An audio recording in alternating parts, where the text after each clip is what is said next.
This month, Facebook launched its all-new user tracking system called Atlas. It got a lot of flack on social media, with its detractors saying it's intrusive because it's sneakily gathering personal data. But for brands, it's set to be an absolute boon. Tenjue found out why. Given the rise of social media marketing over a few short years, your local supermarket or favorite TV show probably has a Facebook page, which you may or may not have liked already. But for marketers wanting to stay in tune with consumers' wants and needs, it's about much more than how many new followers one has. Now marketers want to translate website visits into actual in-store visits. Anyone with a public Facebook page can monitor their site's reach via their page's Insight tab, which indicates which posts attract the most traffic to the site. But brands are looking to build their audiences by advertising specifically to relevant interest groups. Until now, Facebook has managed this by distributing ads according to users who have clicked through similar pages and websites. These insights are gathered by using cookies, which CEO of DigitLab Mike Saunders explains can be unreliable. A cookie is a very simple thing. It's a piece of code that gets saved onto someone's web browser. The key thing behind it is that it allows someone to then, as a marketer, to know this web browser is doing this kind of activity on my website. If I can understand more about what a consumer or a customer is doing on my website, I can start to tailor that website offering to better suit them. And so cookies have been used on websites all over the world for a number of years, really to try and understand consumers. So Facebook Atlas is a new innovation from Facebook.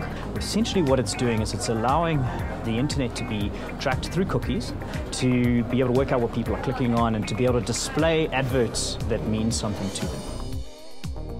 Facebook claims its Atlas system will enhance people-based advertising by linking customers' browsing habits and their exposure to certain adverts to their Facebook accounts, which are, of course, linked to sensitive details such as one's personal email address and location. For example, you might follow your local boutique store on Facebook and click on a link to see a range of their new dresses.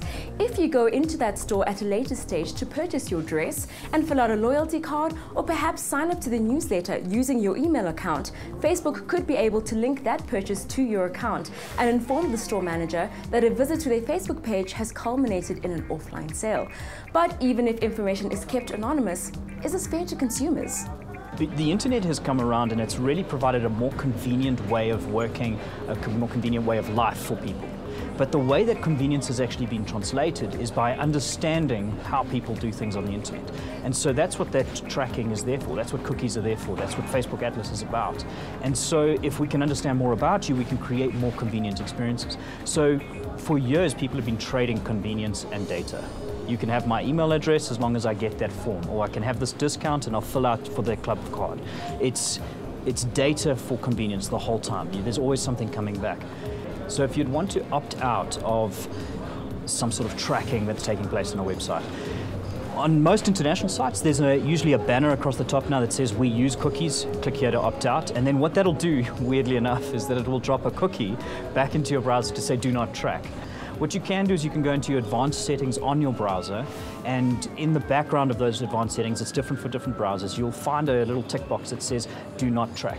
Now what that does is it tells all the websites that you're visiting, do not track me, but it doesn't force them.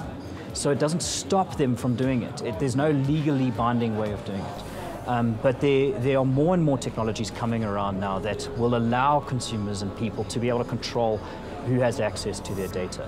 For startups and small local enterprises, this subtle revolution in social media marketing could prove to be a positive turn for business. It's early days for Atlas, and local businesses and advertisers have yet to realize its full implications. But for social networkers, the limited options are either to welcome a tailor-made customer experience, consume somewhat forceful advertising, or unplug altogether.